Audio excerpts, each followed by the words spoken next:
Tonight, millions are bracing for snow and bitter cold temperatures, and we're getting our first look at new evidence in the case against Luigi Manion. We begin with the wintry weather, snow, followed by dangerous cold sweeping across the Great Lakes region, impacting drivers and even the NFL, and relentless rain in the Pacific Northwest. Multiple inches of rain expected every day this week. Our weather team times it all out. Next, the Trump administration faces increased calls to release video of the second attack on an alleged drug boat that killed 2 survivors. The Secretary of Defense is now hesitating and defending the strikes. At least one Democrat who's seen the footage says the attack may have violated international law, while some Republicans say it was. Just also tonight, newly released evidence from the Luigi Manion case, including a to-do list, a bus ticket under an apparently false name, and video that authorities say allegedly shows him walking toward insurance CEO Brian Thompson after Thompson was fatally wounded. Chaos in the cockpit. The audio revealing the frantic moments after an off-duty pilot tried to cut the engines of a passenger plane in mid-flight. We've got a jump seat to just try to shut our engines off. It's one of the largest settlements for a killing by police in U.S. history. One city's agreement to pay $30 million to the family of a teenager shot and killed by an officer while running away from someone else. Shocking footage of a car crossing into the path of an oncoming train, and this story's remarkable ending. The dramatic eruption at this country's most active volcano. Fountains of lava seen shooting 150 into the air. Championship weekend. Who made the college football playoff? Which big name team was left out and decided to end its season? Plus, history is made in racing, and by one of the greatest to ever play the game of soccer. And America strong tonight. The holiday spirit returns less than a year after a devastating fire. From ABC News World Headquarters in New York, this is World News Tonight. Good evening, everyone. Thanks so much for joining us on this Sunday. I'm Lindsay Davis. We begin tonight with wintry weather and another round of brutal cold expected for millions. Wintry weather as millions of Americans are in store for another round of brutal cold. The snow is creating headaches for flyers, with nearly 3,000 flights delayed between Chicago's O'Hare and Atlanta's Hartsfield-Jackson airports. The snow blanketed the field as the Buffalo Bills and Cincinnati Bengals faced off for a big game here in New York. Heavy snow in north-central Iowa made weekend driving conditions treacherous, and drone footage captured the ice coating the lakes and ponds of Essex County, Massachusetts. Let's get right to meteorologist Danny Beckram from our New York station WABC. And Danny, the wintry weather is not all you're tracking. It's not it, Lindsay. We're also tracking a significant rain event setting up for the Pacific Northwest. But let's start with that Arctic air about to move into the Northeast. That dangerous cold impacting the upper Midwest tonight. Sub-zero wind chills from the Dakotas to Wisconsin, and that air mass moving east overnight. The cold isn't as brutal for the Northeast. Monday morning wind chills, though, still in the single digits and teens from Chicago to New York City. Mornings in D.C. will feel like the 20s for several days, and Atlanta will have morning wind chills in the 30s by the middle of the week. Now to the Northwest, an atmospheric river set to bring flooding downpours each day this week. Flood watches hold through Friday from Eugene to Seattle and the mountains in northern Idaho as well. A fire hose of moisture dropping, rounds of heavy rain and snow. By Friday, we could see up to a foot of rain in the Cascades. The elevation plus that saturation after that many days means flooding is a real threat through Friday. Lindsay. All right, Danny, thanks so much. The new evidence released by authorities in Manion case, suspect in the murder of the UnitedHealthcare CEO, is expected back in court tomorrow. Over the weekend, prosecutors released new photos, including a bus ticket and a to-do list. Some of the evidence allegedly recovered from Luigi Manion when he was arrested in Altoona, Pennsylvania. The hearing on Friday was postponed after Manion became ill. Here's ABC's Rena Roy. Tonight, Luigi Manion preparing to head back to a New York City courtroom for a high-stakes hearing that will determine what evidence the jury can see in his state murder trial as they weigh whether to find him guilty or innocent in the shooting death of UnitedHealthcare CEO Brian Thompson. In court, prosecutors showing this photo of an alleged to-do list found in Manion's pocket during his arrest on December 9th last year. Under that same date, the note says Intel check-in and survival kit. Police say they found this pocket knife and bus ticket in the name of Sam Dawson, an alias allegedly used by Manion while police say he was on the run. Prosecutors also releasing this video that they say shows Manion walking right by Thompson in Midtown Manhattan after the attack, appearing to glance at him before turning and running off. A man exits this hotel, seems to see Thompson, and points in the suspect's direction. His arrest coming 5 days later when police were led to this McDonald's in Altoona, Pennsylvania by a 911 call from a manager. I have a customer here that some other customers were suspicious of, that he looks like the CEO shooter from New York. The only thing you can see is his eyebrows. Defense attorneys are hoping to get a laundry list of evidence thrown out, like the items found in Manion's backpack, including a 3D printed gun and notebook with his alleged writings, as well as statements police say that he made. Now, tomorrow in court, we are expecting to hear from more Altoona police officers who helped arrest Luigi Manion, including one who searched his bag and later said on body camera footage that there was a weapon. That will no doubt be some key testimony in this hearing. Lindsay, a preview of the trial ahead. Rena, thank you. Now to the showdown over the calls for Secretary Pete Hegseth to release video of SEP's second strike on drug boat strikes in the Caribbean. The Trump administration is facing calls to release video of the second attack in September on a suspected drug boat. President Trump has endorsed the move, but the Secretary of Defense says they're reviewing the process. Here's ABC's senior White House correspondent, Selena Wang. Tonight, growing pressure on the Trump administration to release the full video of that September 2nd attack on a suspected drug boat in the Caribbean Sea. This video was profoundly shaken, and I think it's important for Americans to see it. After the initial strike, the military fired more missiles, killing 2 survivors. The top Democrat on the House Intelligence Committee, one of the few lawmakers who has seen the unreleased footage describing the second strike as an attack on defenseless survivors, an act that, if true, would violate international law. I think it's really important that people see what it looks like when the full force of the United States military is turned on 2 guys who are clinging to a piece of wood and about to go under. But the top Republican on the Senate Intelligence Committee insisting all 11 people on board were valid targets, echoing Defense Secretary Pete Hegseth's argument that the survivors were still in the fight. It looked at one point like they were trying to flip the boat back over, presumably to rescue its cargo and continue their mission. Just days ago, President Trump told me you would support releasing the full video. You released video of that first boat strike on September 2nd, but not the second video. Will you release video of that strike so that the American people can see for themselves what happened? I don't know what they have, but whatever they have, we'd certainly release. No problem.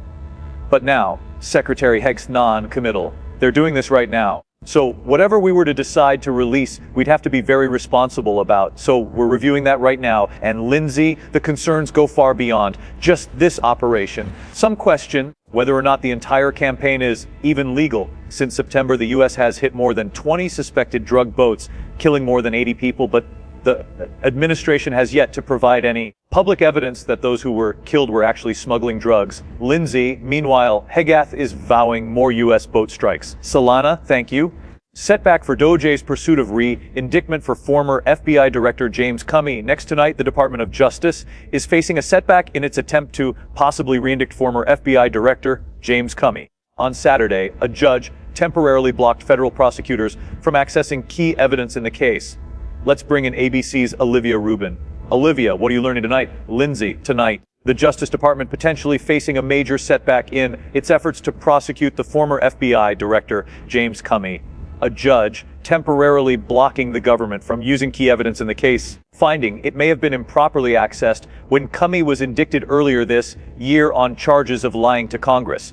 Allegations he denies that critical evidence came from the computer of Comey's longtime friend and was obtained by DOJ years ago, but the judge finding DOJ may have accessed it again without getting a new warrant, a move that could have violated the law.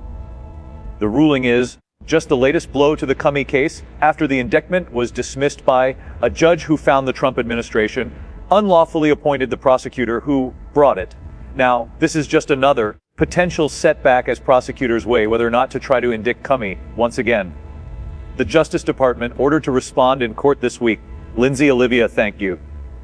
New audio released in 2023 mid-air scare after an off-duty pilot attempts to shut off plane engine mid-flight. Learning new details tonight about a terrifying mid-air scare in 2023. New Audio reveals the chaos in the cockpit after an off-duty Alaska Airlines pilot tried to shut off the engines of a passenger plane. And tonight, new video of his arrest. Here's ABC's Jacqueline Lee. Tonight, new audio and video revealing the chaos in the cockpit as a former Alaska Airlines pilot tried to shut down the engines of a passenger plane in October 2023. Not okay.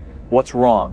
What's going on? Horizon Flight 2059 was heading from Everett, Washington to San Francisco when off-duty pilot Joseph Emerson, riding in the jump seat, tried to pull the fire suppression handles and putting the lives of 83 other people on board in jeopardy. We need to go direct to Portland now. The plane making an emergency landing at Portland International Airport. This material first obtained by NBC's Portland affiliate KGW, also showing Emerson under arrest, admitting he had taken psychedelic mushrooms 2 days earlier and had not slept in 48 hours. So, were you trying to kill yourself? I was trying to wake up. I don't feel like this is real. Emerson plead guilty in federal court to interfering with flight crew members. He was fired by the airline and lost his pilot's license. Emerson telling ABC News in 2024 that he wishes he could take it all back. I did something unfathomable to me. Something I have to take responsibility for and I regret. Lindsay Emerson was sentenced to time served. He and his wife have since started a non-profit focused on mental health support for pilots. Lindsay, Jacqueline, thank you. Now to one of the $30 million settlement for family of victim after police shot and killed a 16-year-old, largest settlements for a killing by police in U.S. history. The San Diego City Attorney's Office has agreed to pay $30 million to the family of a 16-year-old who died after being shot by an officer in January. And we want to warn you, some of these images may be disturbing. Here's ABC's Melissa Dawn. Tonight, after a 16-year-old was killed by police while running from gunfire, the city of San Diego agreeing to pay out a $30 million settlement to the family of the victim. 16-year-old Kanoa Wilson killed in late January after officers shot him while he was fleeing another person. This was a 16-year-old boy was just days away from turning 17 who was double-tapped, shot in the back. Kanoa's parents suing the city and the officer who shot him. In graphic surveillance video released by authorities, Kanoa seen running away after police say another person fired towards him. Kanoa then running past police officer Daniel Gold firing 2 shots. Kanoa then heard screaming and collapses. San Diego police officers then seen attending to Kanoa. As of right now, this is our only suspect, the one that we're doing medical work on right now. Police say officers performed CPR and while doing so found a handgun. The teen was taken to the hospital where he later died. The settlement, one of the largest for a police killing exceeding the city of Minneapolis's George Floyd settlement. Lindsay, the San Diego Police Department, says Officer Gold is now working in an administrative capacity. The San Diego City Council will likely approve the settlement on Tuesday. Lindsay, Melissa, thank you. Overseas now to Russia. Russian strikes against Ukrainian cities and infrastructure undeterred by weekend peace negotiations, unleashing hundreds of drone strikes against Ukraine. Ukrainian officials say the strikes targeted the infrastructure, which keeps everyday life going. This is talks to end the war wrapped up today in Miami. ABC's Britt Clinton reports tonight from Ukraine. Tonight, the massive attacks Russia unleashed on Ukraine over the weekend, killing 2 people. Russia ramping up its attacks on Ukraine's infrastructure across the country, trying to its energy supply. More than 600 drones and 400 missiles fired at Ukraine this week. This railway hub in central Ukraine targeted, causing water and power outages just 24 hours after this train depot was struck just outside of Kyiv. You can see where the station has been hollowed out by the impact. Firefighters clearing through the bits of twisted rubble, working through the building, which is still smoldering. The strikes coinciding with peace talks between the U.S. and Ukraine in Miami that wrapped up this weekend. Zelensky on Saturday describing a phone call with U.S. Special Envoy Steve Witkoff and Jared Kushner as substantive and constructive. That's after peace talks in Moscow earlier this week failed to yield a breakthrough. Lindsay, next, President Zelensky will travel to London for talks with European leaders on Monday. French President Emmanuel Macron saying we must continue to exert pressure on Russia to compel it to choose peace. Lindsay, Britt Glennett reporting from Ukraine. Update on National Guard member shot during ambush in Washington, D.C. Thank you. Back here in the U.S., some good news about the National Guard member who survived a deadly attack in the nation's capital. The mother of 24-year-old Staff Sergeant Andrew Wolf says he's surpassing expectations. She also says doctors are scaling back on his pain medication. Wolf and 20-year-old Army Specialist Sarah Beckham were shot in an ambush-style attack the day before Thanksgiving. Beckham did not survive. Now to a big day in college football playoff bracket set. Football. The 12-team playoff bracket is now set. Undefeated Indiana as the number 1 seed after its historic Big Ten championship win. Let's bring in ABC's Perry Russ. Perry, some big surprises and disappointments. Yeah, Lindsay, the bracket is all set. As you mentioned, Indiana leading the way as the number 1 seed after winning the Big Ten championship last night, staying undefeated.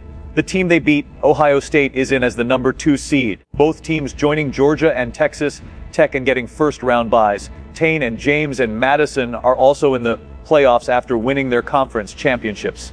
And this is where it gets very interesting. Miami and Alabama are in, meaning Notre Dame is out. The Irish were the first team out and just said they will not play in a bowl game this year. They withdrew their name from consideration. No reason was given. Back to the playoffs. First round games will be played on the campus of the higher seat. It all starts Friday, December 19th on ABC. Lindsay, really fascinating move there by Notre Dame. Perry, thank you. There's still much more ahead on World News Tonight this Sunday, including what happened when a car tried to cross the tracks with a train bearing down, and the spectacular scene from Hawaii as Kilauea erupts again. Next tonight, frightening images of a frightening video shows Iowa car hit by train collision at a railroad crossing. You can see a car crossing the tracks in Wilton, Iowa with a train bearing down. The car was pushed quite a distance, but remarkably the driver did not suffer any major injuries. There are no gates at that crossing. Police say drivers still need to pay attention to warning devices. Hawaii's Kilauea volcano erupts again, destroying web camera, erupting again in spectacular fashion. Fountains of lava were seen shooting up to 100 feet into the air over the Big Island on Saturday. No communities were at risk. The eruption was captured live on a web camera that was a bit too close to all the action. That camera captured its own demise as it was engulfed in lava. When we come back, the news just coming in about a recall of mixed nuts linked to a possible salmonella contamination. Wegmans recalls mixed nuts due to salmonella to the index now. We're just getting word of a recall of mixed nuts sold by the Wegmans supermarket chain. It involves varieties of Wegmans Deluxe, mixed nuts in 34 ounces tubs and 11 12-ounce plastic bags.